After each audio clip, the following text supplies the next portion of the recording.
जय हिंद सभी को, सामन क्लास में आप सभी लोगों का स्वागत है। मैं अमरजीत सर। देखिए आज की वीडियो के अंदर हम लोग चैप्टर नंबर 15 करने वाले हैं। इससे पहले मैंने 14 चैप्टर अपलोड कर दिए हैं। जिन्होंने नहीं देखा हो चैनल की प्लेलिस्ट में घुस जाओ और सारी वीडियोस को तहस नहस कर दो।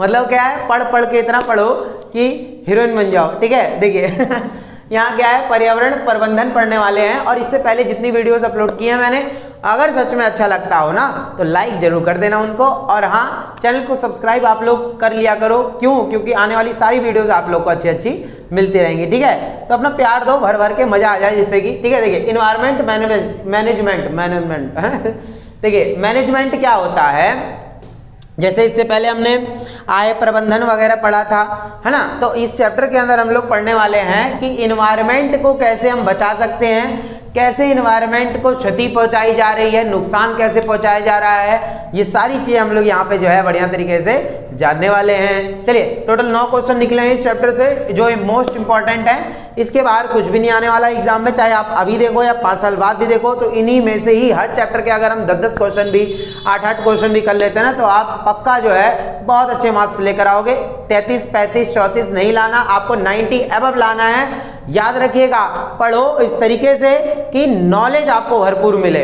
आगे बस में सिर्फ पास होने के लिए मत पढ़ा करो, है ना। चलिए, तो वही चीज है, हम लोग 15 चैप्टर करते हैं। चलिए स्टार्ट करते हैं। हमारा पहला क्वेश्चन क्या कह रहा है, देखिए सबसे पहला जो हमारा क्वेश्चन है, अपने दैनिक जीवन में 2 उचित उदाहरणों सहित पर्यावरण निम्नीकरण की परिभाषा दे। देखो पर्यावरण निम्नीकरण क्या होता है। पर्यावरण निम्नीकरण का मतलब क्या हो गया कि उस एक तरीके से कैसे हम पर्यावरण को नुकसान जो है पहुंचा रहे हैं। क्यों? क्योंकि हम पर्यावरण में ही जी रहे हैं, और अगर हम पर्यावरण को ही नुकसान पहुंचाते रहेंगे तो एक दिन ऐसा आएगा जब पर्यावरण, या बोल सकते हैं प्रकृति, पूरे समस्त मनुष्य जाति को खा जाएगी। याद रखिएगा।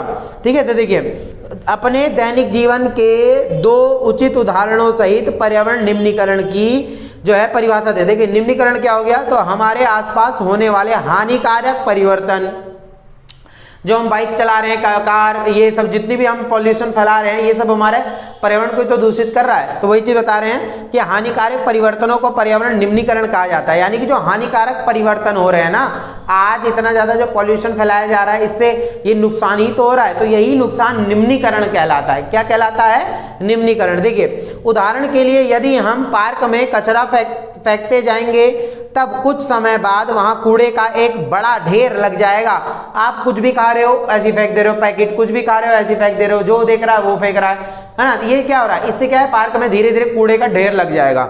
इससे क्या होगा, देखिए कुछ समय बाद वहां कूड़े का एक बड़ा ढेर लग जाएगा और उस स्थान से दुर्गंध आनी शुरू हो जाएगी, क्योंकि खाने के टुकड़े पड़े रहेंगे वहां पे। इसलिए यह स्थान चूहों, मधुमक्खियों या मक्खियों और मच्छरों आदि के प्रजनन का स्थान बन जाएगा। यहीं पे वो लोग अपनी जो है बोल सकते हैं जनसंख्या बढ़ाने लग जाएंगे। कौन? मच्छर, मक्खी और कबूतर। ढिंचक कबूतर नहीं कबूतर तो ना कूड़े में रहेगा।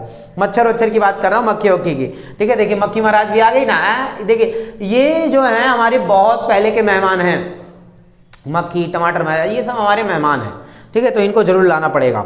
ठीक है, देखिए तो इस प्रकार का अवांछित परिवर्तन पर्यावरण निम्नीकरण कहलाता है। दूसरे उदाहरण के रूप में हम न केवल भूमि पर ही बल्कि पर्यावरण निम्नीकरण जल व वायु में भी देख रहे हैं। देखिए दूसरा क्वेश्चन क्या कह रहा है, पर्यावरण अनुकूलन से आप क्या समझते हैं। पर्यावरण अनुकूलन उत्पादों और प्रक्रियाओं के 4 उदाहरण लिखिए। यानी कि पर्यावरण अनुकूलन मतलब क्या होता है कि जो आपने पर्यावरण निम्नीकरण किया था, यानी उसको नुकसान पहुंचाया था, तो वही आपको यहाँ पर्यावरण अनुकूलन करना है। यानी कि इसी को खत्म करना है, जो नुकसान पहुंचा रहे हैं उसको खत्म करना है। और जब खत्म हो जाएगा तो हीरोइन बन जाएंगे सब। आगे बात समझ में? कहने का मतलब क्या है, इससे अच्छा होगा, ये बुरा है, ये बुरा है और ये अच्छा है। ठीक है, चलिए देखते हैं। तो उन उत्पादों व प्रक्रियाओं, यानी जो हमारे द्वारा की गई क्रियाएं होती हैं, उनको प्रक्रिया जो बोला जाएगा, को अपनाना जो पर्यावरण का निम्नीकरण ना करें, यानी पर्यावरण को नुकसान ना पहुंचाएं, ऐसी चीजों का उत्पादन करो। इन उत्पादों व प्रक्रियाओं को हम पर्यावरण अनुकूलन या इको फ्रेंडली कहते हैं। ठीक है, देखिए दूसरे शब्दों में इको फ्रेंडली या पर्यावरण अनुकूलन उत्पादों और प्रक्रियाओं से हमारा तात्पर्य है कि वे उत्पाद व प्रक्रियाएं जो पर्यावरण के लिए हानिकारक ना हो। तो उसी को बोला जाएगा पर्यावरण अनुकूलन, जो पर्यावरण के लिए हानिकारक ना हो। ये वाले हैं निम्नीकरण, ये पर्यावरण के लिए हानिकारक होता है। ठीक बा, चलिए नाच के दिखा दो एक बार सब लोग। चलिए इतना मत नाच लेना कि तुम्हारी मम्मी धो दें सबको। चलिए देखिए पर्यावरण अनुकूलन उत्पाद एवं प्रक्रियाओं के उदाहरण जैसे पानी या वायु में छोड़ने से पूर्व मल व औद्योगिक अपशिष्ट मतलब गंदगी जो होती है जो उद्योगों से निकल रही है को अपचारित कर देता है तथा तब ऐसे उत्पाद को पर्यावरण अनुकूलन कहते हैं। यानी कि मान लीजिए आपने उसको क्या करा, जो कंपनी वगैरह इस फैक्ट्रियों से जो खतरनाक जो केमिकल वाला पानी गिर रहा है ना, उसको आपने रिफाइन कर दिया, या बोल सकते हैं आपने उसको जो है प्योरीफाई कर दिया। तो ये चीज़ें हैं, बहुत सारी कंपनियां होती हैं जो प्योरीफाई करती है। पेट्रोल में शीशे की उपस्थिति अत्यंत हानिकारक होती है, लेकिन यदि इसे पेट्रोल से हटा दिया जाए तब पेट्रोल पर्यावरण के अनुकूलन बन जाएगा, यानी पर्यावरण उतना ज़्यादा नुकसान नहीं पहुँचाएगा। मतलब ये पर्यावरण को उतना ज़्यादा नुकसान नहीं पहुँचाएगा पेट्रोल, अगर उसमें शीशे की मात्रा निकाल दी जाए।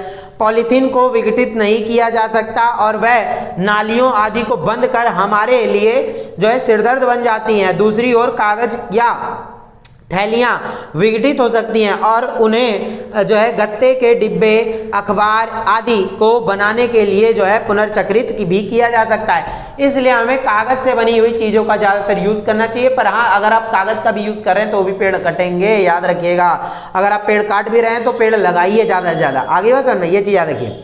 अतः कागज की थैलियों को पर्यावरण के अनुकूलन समझा जाता है, यानी कागज की तो जो थैलियां हैं वो पर्यावरण के अनुकूलन है, यानी वो खराब नहीं है पर्यावरण के, क्योंकि जमीन के अंदर वो मिल जाएगा ना, वो नष्ट हो जाएगा, लेकिन पॉलीथीन वगैरह नष्ट नहीं होता। तो ऐसे उत्पादों जो पर्यावरण को ध्यान में नहीं रखते और पर्यावरण का निम्नीकरण बढ़ाते हैं, वे पर्यावरण प्रतिकूल कहे जाते हैं, अनुकूल नहीं। अगर अनुकूल होगा तो अच्छा होगा, प्रतिकूल होगा तो गंदा होगा, बस इतना याद रखना। ठीक है, चलिए अब आ जाता है नेक्स्ट क्वेश्चन। इसी में थोड़ा सा और दे रखा था, परंपरागत चूल्हे वातावरण में अधिक प्रदूषण पैदा करते हैं, इसीलिए उनके स्थान पर धुआं रहित चूल्हे का, जैसे आज हमारे घर में जिस चीज़ का गैस वगैरह सिलेंडर का यूज़ होता है उन सारी चीज़ों का यूज़ करो, और सोलर कुकर का यूज़ करो, है ना। ये सारी चीज़ें जो बायोगैस वगैरह का यूज़ करो, इससे पर्यावरण नहीं होता। ठीक है, चलिए उसके पर्यावरण नहीं होता मतलब पॉल्यूशन नहीं होता। ठीक है, पर्यावरण को नुकसान हम पहुंचा रहे हैं ना इससे। व्याख्या कीजिए कि वन किस प्रकार पर्यावरण संरक्षण में सहायता करते हैं। वनोन्मूलन के प्रभावों का विश्लेषण कीजिए। चलिए आगे देखते हैं। तो क्या है यहाँ पे कि पर्यावरण व्याख्या कीजिए कि वन किस प्रकार, यानी कि जो वन है, जंगल है, वो किस प्रकार हमारे पर्यावरण की रक्षा कर रहे हैं। तो भाई सिंपल सी बात है, जंगल से ही तो हमारे पर्यावरण की रक्षा है। पेड़ पौधे रहेंगे जब ही तो वो ऑक्सीजन हमें देंगे, कार्बन डाइऑक्साइड ले लेंगे। क्यों, देखिए जंगल हमारे लिए अत्यंत महत्वपूर्ण है क्योंकि वह हमें लकड़ी, जड़ी बूटियां और व्यावसायिक व घरेलू उपयोग की कई वस्तुएं देते हैं। सबसे अधिक महत्वपूर्ण यह है कि वे हमें ऑक्सीजन देते हैं और मौसम की परिस्थितियों को प्रभावित करते हैं। जंगल के कारण ही वर्षा होती है और तापमान अनुकूलन बना रहता है। जंगल क्या करते हैं, तापमान को बढ़िया बना के रखते हैं, अनुकूलन यानी कि अच्छा बना के रखते हैं, प्रतिकूलन मतलब बेकार हो जाता है। ठीक है, जल्दी देख रहे हैं। उसके बाद क्या है कि तापमान अनुकूलन बना रहता है और वे हवा और आर्द्रता मतलब नमी को भी बनाए रखते हैं। आप जानते हैं कि पौधे भूमि अपरदन रोकते हैं, भूमि को नष्ट नहीं होने देते हैं, और जो पानी वगैरह आता है तो ये पौधे वगैरह क्या करते हैं, उसको रोक के रखते हैं। जड़ होते हैं ना, जड़ वगैरह क्या करके रखती हैं, रोक के रखती हैं। आगे बस समझ में ये चीज़ आती है। साथ ही जंगल हमारे प्राकृतिक जल स्रोत जैसे झरने, झीलों और नदियों को भी नियंत्रित रखते हैं, इन्हीं में से पानी बहते हुए जाती हैं। जंगल जंगली जानवरों व पक्षियों का आश्रय भी होते हैं। जहाँ जंगल नहीं होते वहाँ वर्षा नहीं होती, क्योंकि क्या रेगिस्तानी इलाकों में ज़्यादा बारिश होती है, नहीं होती। ठीक है, इससे जलवायु भी प्रभावित होती है, अंततः झरने, झीलें और नदियाँ भी सूख जाती हैं। इसीलिए हमें पेड़ वगैरह नहीं काटना चाहिए। आगे बात समझ में बतिया, ठीक बात। उसके बाद है तकनीकी विकास से किस प्रकार, तकनीकी विकास यानी जो हम टेक्नोलॉजी, उद्योग वगैरह लगा रहे हैं उससे क्या क्या देखने को मिल रहा है। देखिए तकनीकी विकास से किस प्रकार पर्यावरण का निम्नीकरण होता है। ठीक है, देखिए बहुत से बच्चे परेशान हैं कि जियोग्राफी कब होगी। मैंने 11 चैप्टर अपलोड कर रखे हैं, पर थोड़ा सा ये था कि जियोग्राफी में टाइम लगता है सारी चीज़ें प्रिपेयर करने में, प्रिपेयर करने में, ठीक है, तो टाइम लगता है। बाकी ये जो है ज़्यादा से ज़्यादा अब 4 से 5 दिन और वेट करो, उसके बाद धड़ाधड़ जो आपकी वीडियो है वो ज्योग्राफी की ही डलने वाली है। पॉलिटिकल, सोशोलॉजी, पेंटिंग, हिंदी नहीं, हिस्ट्री, ये सारी चीज़ें मैंने फुल सब्जेक्ट अपलोड कर रखा है। आप जाओ और डांस कर दो एक बार प्लेलिस्ट में जाकर, ऐसा हड़कंप मचाओ कि पेपर में 99 नंबर लेकर आओ। आप हर सब्जेक्ट में 95 लेकर आओ, ऐसा पढ़ो, ठीक है। कम नंबर की बात नहीं करते, हम पढ़ेंगे इतना ज़्यादा कि ज़्यादा से ज़्यादा नंबर लेकर आने हैं, ताकि आपकी खोपड़ी तक बिल्कुल टंच हो जाए, मज़ा आ जाए। चलिए, तो ठीक है, आप देखते हैं आगे हमारे यहाँ क्या है। हमारे यहाँ जैसे हमारे मेहमान है, ये मेहमान ही मान लो, ठीक है। देखिए, तकनीकी विकास से किस प्रकार पर्यावरण का निम्नीकरण होता है, तो कैसे होता है। देखिए, तकनीकी विकास से कैसे निम्नीकरण, मैंने ऑलरेडी बता दिया आपको, निम्नीकरण यानी नुकसान होता है। तो तकनीक से कैसे नुकसान हो रहा है, जरा वो देखिए आप लोग, ठीक है। देखिए, तो आज जीवन के हर क्षेत्र में तकनीकी विकास हुआ है। बाजार में नए मॉडल की कारें, ये हीरोइन जैसी कारें आई हैं, टेलीफोन आया है, मोबाइल फोन और घरेलू उपकरण जैसे वो जो है वॉशिंग मशीन, माइक्रोवेव, ओवन है ना, जिसे हम बोलते हैं खाना केक वेक बेक करने के लिए, आदि से बाजार भरे पड़े हैं। तो ये टेक्नोलॉजी तो है, पर हाँ, इन्हीं से ही क्या होता है, कई गुना मतलब काफ़ी ज़्यादा जो है पॉल्यूशन भी फैलता है, रेडिएशन भी फैलता है। देखिए, हमारे ऑफिसों में भी नए उपकरणों की भरमार है। इन उपकरणों का उत्पादन, देखिए, टेक्नोलॉजी बढ़े, किसी को कोई दिक्कत नहीं है, आप विकास करो, किसी को कोई दिक्कत नहीं, पर हाँ, पर्यावरण को ध्यान में रखते हुए करना पड़ेगा। आप अगर इन सारी चीज़ों को बढ़ावा दे रहे हो, तो आप वनों को भी बढ़ावा दो, पेड़ पौधों को भी बढ़ावा दो, प्रकृति पर ध्यान दो, हर चीज़ अच्छी लगती है, याद रखिएगा। बिना टेक्नोलॉजी के जीवन शून्य है, पर प्रकृति के बिना भी जीवन शून्य है, इसलिए दोनों को बनाए रखने के लिए दोनों पर ध्यान देना होगा, ठीक बात। चलिए देखते हैं उसके बाद।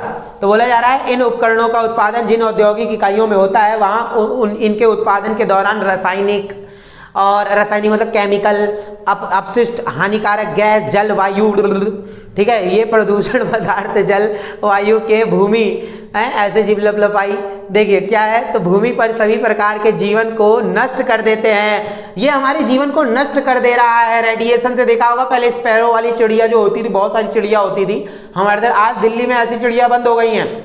स्पैरो तो नाम मात्र दिखती है, बिल्कुल कबूतर ही कबूतर दिखते, छोटे चिड़िया विड़िया सब खत्म हो चुकी हैं। ये रेडिएशन की वजह से हुआ है। आगे बस समझ में याद रखिएगा। तो ये खतरनाक तो है, लेकिन आप पेड़ पौधे जब लगाओगे ज़्यादा से ज़्यादा ना, तो ये चीज़ बची रह जाएंगी, ठीक है। तो देखिए, हमें कौन बचा सकता है इन सारी चीज़ों से, ये जो पेड़ पौधे हैं यही बचा सकते हैं, नदी जल ये वो, हमें यही सब चीज़ें बचा सकती हैं। कारखानों, खदानों, वाहनों और जहाज़ों से निकलने वाला धुआं जो है ओजोन परत को क्षति पहुंचा रहा है। ओजोन परत, जो हमारी ओजोन परत है, ठीक है, वो क्या कर रही है, आज वो नष्ट होती जा रही है। ओजोन परत क्या हो रही है, नष्ट हो रही है। हम लोग जो इतनी खतरनाक गैसें रिलीज कर रहे हैं कंपनियों से, इनसे उनसे, घर में जो है आग जला रहे हैं, ये कर रहे हैं, वो कर रहे हैं, इनसे जो क्या हो रहा है, ये नष्ट होती जा रही है, हमारी ओजोन परत पतली होती जा रही है, ठीक है, जिससे कि क्या हो रही है, पैराबैंगनी किरणें यानी अल्ट्रावायलेट किरणें जो है हमारी धरती पर गिर रही है डायरेक्ट। इससे स्किन कैंसर होने वाली समस्याएं जो है उत्पन्न हो जाएंगी। आगे बात समझ में, ये देखिए यहाँ से जो है ना एक अलग ही डिजाइन गया है, मुझे कुछ समझ ही नहीं आ रहा है क्या हो रहा है। देखिए ये यहाँ से गया है डिजाइन, पता नहीं क्या हो रहा है, कोई नहीं, थोड़ा सा तो हैंडसम लग रहा हूँ। चलिए उसके बाद क्या है, हमारे पर्यावरण पर अधिक जनसंख्या के प्रभाव। देखिए क्वेश्चन अगला क्या बोल रहा है, तो तकनीक का क्या प्रभाव पड़ा है, समझ में आ गया। अगर आ गया हो तो एक बार नाच दो सब लोग, ठीक है। देखिए उसके बाद क्या, हमारे पर्यावरण पर अधिक जनसंख्या के प्रभावों की संक्षेप में व्याख्या कीजिए। देखिए हमारे पर्यावरण पर अधिक जनसंख्या के प्रभावों की हमारे पर्यावरण पर अधिक जनसंख्या, हाँ यहाँ मुद्दा आ गया जनसंख्या का। तो जनसंख्या की वजह से कैसे जो है ये पर्यावरण को नुकसान पहुंच रहा है, बहुत अच्छा क्वेश्चन है, ध्यान सुनिएगा। हीरो हीरोइन ना बन गए तो फिर कहना। देखिए तो हमारे पर्यावरण पर अधिक जो है जनसंख्या का भाग क्या प्रभाव पड़ा है, तो देखिए आप जानते हैं कि हमारे देश की जनसंख्या प्रतिदिन बढ़ रही है और इसका हमारे पर्यावरण पर भोजन, ईंधन और स्थान की वृद्धि के रूप में अत्यधिक भार पड़ रहा है। जितनी ज्यादा जनसंख्या उतना ज्यादा भार, वजन। एक परिवार में हम दो हमारे दो की प्रक्रिया जब तक रहेगी हमारे यहाँ, तब तक तो सब चीज अच्छी चलेगी। लेकिन जब हम दो हमारे होने दो की प्रक्रिया को अपना लेंगे, उससे देश विनिष्ट हो जाएगा, देश खत्म हो जाएगा। कैसे खत्म हो जाएगा? क्योंकि देखिए, जहां एक परिवार के अंदर 4 मेंबर थे, मतलब पति पत्नी और उनके 2 बच्चे, तब तक तो अच्छा चल रहा था। पर ज्यादा मेंबर होने से वही चीज क्या होती है, पैसा सब में बांटना पड़ेगा, तो वहां आवश्यकताएं पूरी नहीं होंगी। आप धीरे धीरे जो है परिवार को गड्ढे की तरफ ढकेलते चले जाएंगे। आगे बात समझ में? इसीलिए जो है जो दूसरी वाली प्रक्रिया बताई मैंने कि हम दो हमारे होने दो, उसको थोड़ा काबू में रखे, वरना देश हमारा जो है पिछड़ जाएगा। हम दो हमारे होने दो की प्रक्रिया को रोके, और हम दो हमारे दो की ही प्रक्रिया जो है अच्छी है। ठीक है, छोटा परिवार सुखी परिवार। ठीक बा, चलिए आगे देखते हैं। इसका हमारे पर्यावरण पर यह बता दिया मैंने। अधिक लोगों का अर्थ है रोजगार की अधिक मांग, परिणाम स्वरूप अधिक उद्योग, बांध, सड़कें, रेल की पटरियां लगाई जा रही हैं, और इस कारण औद्योगिकरण व शहरीकरण, झुग्गी झोपड़ियों में वृद्धि, जंगलों में कटौती, अस्वच्छता में रिहायशी स्थितियां पैदा हुई हैं, और ये सब हमारे पर्यावरण पर प्रभाव डालकर इनके निम्नीकरण का कारण बन रहे हैं। निम्नीकरण मतलब कम बेकार स्थिति, निम्नीकरण मतलब खराब परिस्थितियां। ठीक बा, चलिए तो ये क्वेश्चन हमारा हो गई बा। चलिए अब हम आगे देखते हैं। यहाँ एक चार्ट दे रखा होगा, आप लोग पढ़ लेना, बहुत इजी है। मांग बढ़ती जा रही है और आर्थिक रोजगार में कमी जो है, अधिक से अधिक भोजन ईंधन इनमें कमी आ रही है, इस मांग के कारण जो है यही। ठीक है, चलिए नेक्स्ट पढ़ते हैं हम लोग। वनोन्मूलन एक मैं बता देता हूँ, इसी में आपको सब ज़्यादा परेशान मत होइएगा। चार्ट में जो है, चार्ट में तो आपको दिखाई होगा, वनोन्मूलन दिख रहा होगा उस साइड में। वनोन्मूलन भवन निर्माण, यानी कि वनों को बिल्कुल खत्म कर दिया जा रहा है, उससे भवन निर्माण कर देना। ठीक है, चलिए आगे देखते हैं। पर्यावरण संरक्षण के लिए अपनी योजना प्रस्तुत कीजिए। पर्यावरण संरक्षण के लिए, यानी अगर आपको पर्यावरण का संरक्षण करना है, संरक्षण मतलब होता है बचाओ। मजा आ रहा है ना? देखिए अब यही चीज है कि थोड़ा सा आप लोग अपना प्यार दिखा दोगे ना साइमन क्लास को, तो हम लोग बहुत आगे तक जाएंगे। कि जो आज जो है, मतलब क्या कह सकते हैं, आप लोग पढ़ने वाले बच्चे अच्छे से जानते हैं, लापरवाही बहुत ज़्यादा हो रही है। लापरवाही ना हो, अच्छे से अच्छा पढ़ाया जाए, क्योंकि सीबीएसई वालों के लिए तो बहुत अच्छी चीज़ है, पर एनआईएस वाले बच्चों के लिए तो कुछ भी ज़्यादा नहीं देखने को मिलता है। ठीक है, तो आप अच्छे से अच्छा पढ़ें ताकि अपना नाम आगे रोशन कर सको, 4 चांद लगा सको। क्यों? चमकोगे तभी तो जब अच्छा पढ़ोगे। देखिए तो यहाँ क्या है, ध्यान सुनिएगा। नेक्स्ट क्वेश्चन क्या था भाई? हाँ ठीक है, छठा क्वेश्चन देखिए जरा आप लोग।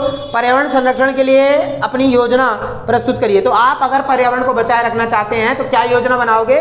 देखिए जरा, तो यह है घर पर जैसे 3 प का सिद्धांत अपनाए। जैसे तीन चीजों का, 3 प का, प से पतंग वाला। देखिए प से पतंग वाला, नीचे क्या दे रखा है?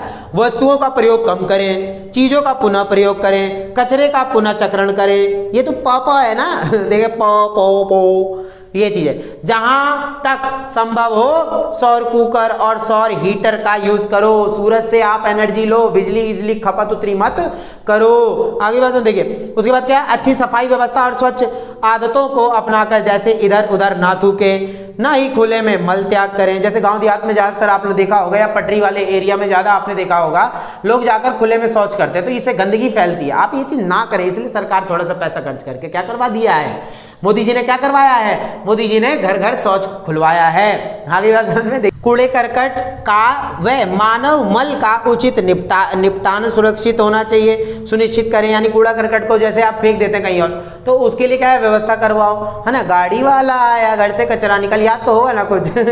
उसमें आप कूड़ा फेंको, क्यों? फ्री में हो जाता है वो, तो उसमें आपको तो ना कोई दिक्कत होता है। ठीक है, भविष्य के लिए पानी बचाएं। सभी कार्यों के लिए कम से कम पानी का प्रयोग करें, पानी की बर्बादी को रोकें, और परिवार नियोजन के मानदंडों को अपनाकर परिवार को छोटा रखें। हम दो हमारे दो की प्रक्रिया को अपनाएं। उत्सवों पर लाउड स्पीकर का कम से कम प्रयोग करें, संगीत की ध्वनि कम रखें, और धूम्रपान, जो सड़ी हुई चीज है ना धूम्रपान, उसको ना करें। ठीक है, बाहर जाने पर यानी कि आप क्या करें? यदि संभव हो तो अपना घर अपने कार्यालय, स्कूल, कॉलेज के पास ही लें। और ज़्यादा दूर जाओगे तो आपको ट्रांसपोर्ट वगैरह खर्चा लगेगा, ये सारी चीज़ें ना, आप अपनी गाड़ी है तो उसमें भी नुकसान करोगे। तो ज़्यादा ऑफिस जाने के लिए कई लोग एक ही कार का प्रयोग करें ज़्यादातर, जैसे घर के 4 मेंबर हैं तो सारे एक ही गाड़ी से जाएं तो ज़्यादा अच्छा, अलग अलग से ना जाएं। शीशा रहित पेट्रोल का यूज़ करो, CNG का यूज़ करो आप अच्छे से, तो इससे पॉल्यूशन नहीं होगा, आप सुरक्षित रहेंगे, देश सुरक्षित रहेगा, विश्व सुरक्षित रहेगा, आप ढिंचक करते रहोगे। ठीक है, चलिए उसके बाद क्या है, प्रकृति के नजदीक रहें, यानी कि देखिए सिंपल सी बात है, बहुत ईजी है, साइकिल का यूज। प्रकृति के नजदीक रहें, जैसे कि आप क्या है, वृक्ष लगाओ, वृक्ष के गैर कानूनी काटने की जानकारी और संबंधित भ्रष्टाचार से की सूचनाएं अधिकारियों को दो, वन्य जीव संरक्षण के लिए चंदा दें, है ना। ये यानी कि क्या होता है, आप प्रकृति से जुड़ के रहो, इसी से क्या होगा, हमारी प्रकृति बची रहेगी। चलिए, तो ये चीज हमें याद रखना बढ़िया से, बहुत इजी पॉइंट है, ठीक है, हीरोइन बना देना इनको पढ़ के।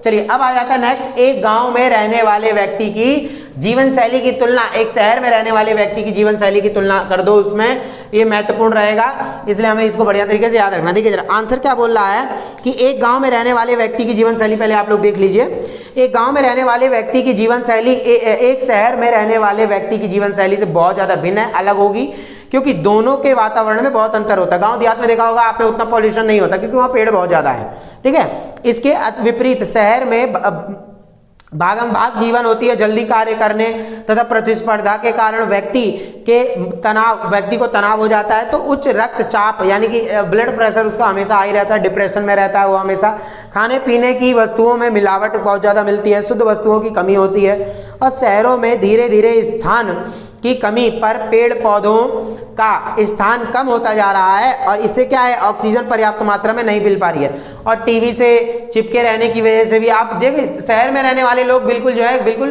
बोल सकते हैं कि खोए हुए हैं हर चीज़ में, है ना। पर ग्रामीण क्षेत्र में क्या है, थोड़ा सा अच्छी व्यवस्था देखने को मिल जाती है, और खाने की देखो दोनों अपनी जगह अलग अलग चीज़ें हैं, आप इसको अच्छे से लिख सकते हैं। खाने की सब्जियां और भी गंदे पानी तथा रासायनिक खाद के कारण प्रभाव पड़ता है, और दूध भी मिलावटी मिलता है शहरों में, और जो स्वास्थ्य को जो काफ़ी ज़्यादा प्रभावित करता है। इसके विपरीत गांव में रहने वाले व्यक्ति को उन्मुक्त वातावरण मिलता है, अच्छा वातावरण मिलता है, पेड़ पौधों के कारण ऑक्सीजन की प्राप्ति हो जाती है, गोबर की खाद का प्रयोग करके वो हानिकारक चीज़ों से बच जाते हैं, और फल और सब्जियां, शुद्ध पानी, ये शुद्ध पानी वगैरह होता है, ये सारी चीज़ें मिल जाती है, क्योंकि या तो बोला प्रदूषित वातावरण नहीं होता, स्वच्छ जल होता है, और क्योंकि ये या तो जल कुओं से या हैंडपंप से, नल जो आसपास के वातावरण की शुद्धता के कारण स्वच्छ होते रहते हैं, ये चीज़ हमें याद रख लेनी है।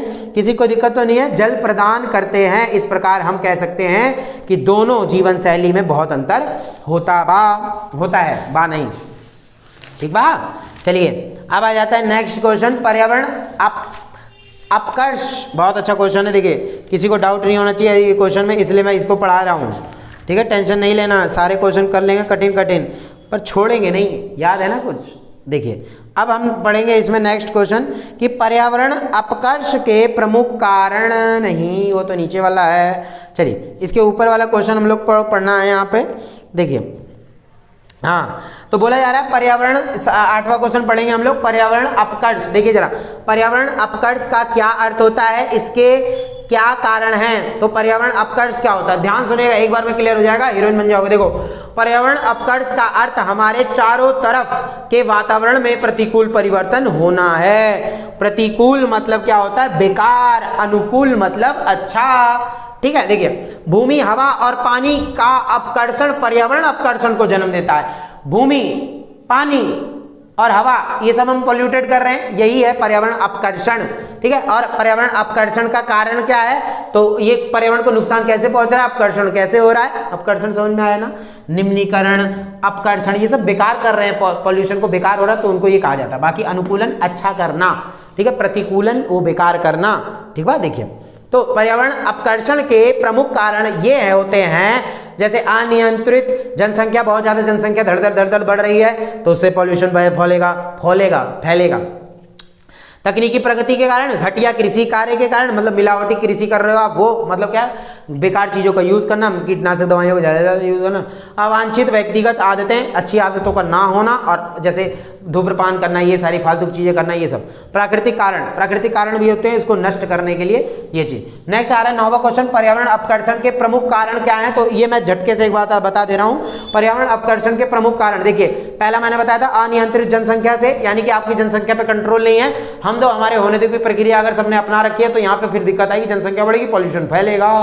रहने के लिए जगह चाहिए, रहने की जगह के लिए पेड़ काट दोगे तो आप पॉल्यूशन कर दोगे। फिर ये चीज है। तकनीकी विकास के कारण आप लोग देख सकते हैं आंसर अपना, उसकी वजह से पॉल्यूशन हो रहा है बहुत ज्यादा। खेती की घटिया पद्धति, आप क्या करें, पशुओं द्वारा अधिक चराई से मिट्टी कठोर हो जाती है और मिट्टी का कटाव अधिक होता है, और रासायनिक खादों और कीटनाशक दवाइयों का आप छिड़काव कर रहे हो, उससे क्या हो रहा है, पॉल्यूटेड हो रही है हमारी भूमि। अनुचित व्यक्तिगत आदतें, जैसे कहीं भी थूकना, शौच कर देना कहीं पे भी, मतलब कहीं पे जैसे जा रहे हो आप, सुबह चले गए, अबे शौचालय का यूज करो ना, खुले में शौच करने का क्या मतलब। हमारी सरकार कहते थक जा रही है पर लोग मानते नहीं है। लोगों को चाहिए, अब गांव में जाके सबसे बोलो तो बोलते हैं ये हमारी परंपरा है और हमें खुले स्थान में ही जो है शौच करना है, हमें खुले वातावरण में शौच करना है। नहीं, गंदा होता है, आप लोग समझे इन चीज़ों, बीमारियां फैलती हैं ना, गंदगी होती है सब। देखिए उसके बाद है प्राकृतिक कारण। कुछ प्राकृतिक कारण भी होते हैं, जैसे भूकंप आना, ज्वालामुखियाँ फट जाना, ये सब कुछ, गर्मी, धुआं, ये इन सब से भी हानिकारक गैसों का रिलीज होता है, गैसें, उससे पर्यावरण को नुकसान बहुत ज़्यादा होता है। ठीक है, चलिए इतना क्वेश्चन हम लोगों ने पढ़ लिया है, अब बढ़िया से आप लोग समझ सकते हैं चैप्टर को, अब कोई दिक्कत नहीं होगी। देखिए मैं 7 हर बच्चे का दूंगा, चाहे कुछ भी हो जाए, धोखाधड़ी नहीं। धोखाधड़ी जो करेगा वो तो अपना पछताएगा, बाकी हमें पढ़ना है अच्छे तरीके से ताकि सारी चीजें आप लोग को क्लियर हो जाए। मौज मस्ती के साथ पढ़ना चाहिए। क्यों पढ़ना चाहिए आप लोग अच्छे से जानते हैं, ठीक है, पढ़ने वाले बच्चे हर चीज जानते हैं। चलिए, कुछ बच्चे बोलते हैं सर ये हंसी मजाक मत किया करो, टाइम पास होता है, फालतू का होता है, ये क्या मतलब बनता है आप लोग के बोलने का, ठीक है। ये सब इसलिए किया जाता है ताकि आपका मन लगे, और ये अपना अलग अलग, एक हर टीचर का अपना अलग अलग स्टाइल होता है, आप उनको कैसे रोक सकते हो, है ना, गलत होता है, ठीक है। हाँ, आप शब्द का यूज किया जा रहा है, गलत है वो, लेकिन इस तरीके से अगर पढ़ाया जा रहा है तो कोई दिक्कत नहीं ना। क्या आपको अच्छे से पढ़ रहा, जब समझ में आ रहा है तो फिर क्या दिक्कत है, क्यों परेशान होते हो, बस पढ़ो और मजे करो, है ना। देखिए पढ़ो इस तरीके से कि दिमाग में पूरा फिट हो जाए। चलिए, अब हमारा ये चैप्टर हो चुका है 15वां चैप्टर, अब हम करेंगे 16 चैप्टर नेक्स्ट वीडियो में। अगर आप लोग को वीडियो, फिर वही लाइन बोलूंगा इसलिए समझ गए हो तो प्लीज चैनल को सब्सक्राइब कर लो, ठीक है। अगर सच में अच्छा लगता है ना तो प्लीज कर लेना, क्योंकि देखिए एक मोटिवेशन मिलता है, एक बढ़ावा मिलता है हम लोग को भी, ठीक है। आप लोग के लिए मेहनत इतनी ज्यादा करनी पड़ती है, पर अच्छा लगे तभी करना, वरना कोई दिक्कत नहीं है। आप लोग के ऊपर डिपेंड करता है। वीडियो को लाइक करो, शेयर करो, सब्सक्राइब करो, अपने दोस्तों को भी भेजो भाई, ताकि उनका भी भला हो सके ठीक है। और अच्छा लगा, प्यार आप लोग अपना ज़्यादा से ज़्यादा दो साइमन क्लास को, और चैनल को सब्सक्राइब जरूर कर लेना, बेल आइकन का बटन दबा के ऑल का बटन, वो तो सब जानते ही हो, ठीक है चलिए अब हम मिलेंगे नेक्स्ट वीडियो के अंदर, तब तक के लिए जय हिंद, जय भारत।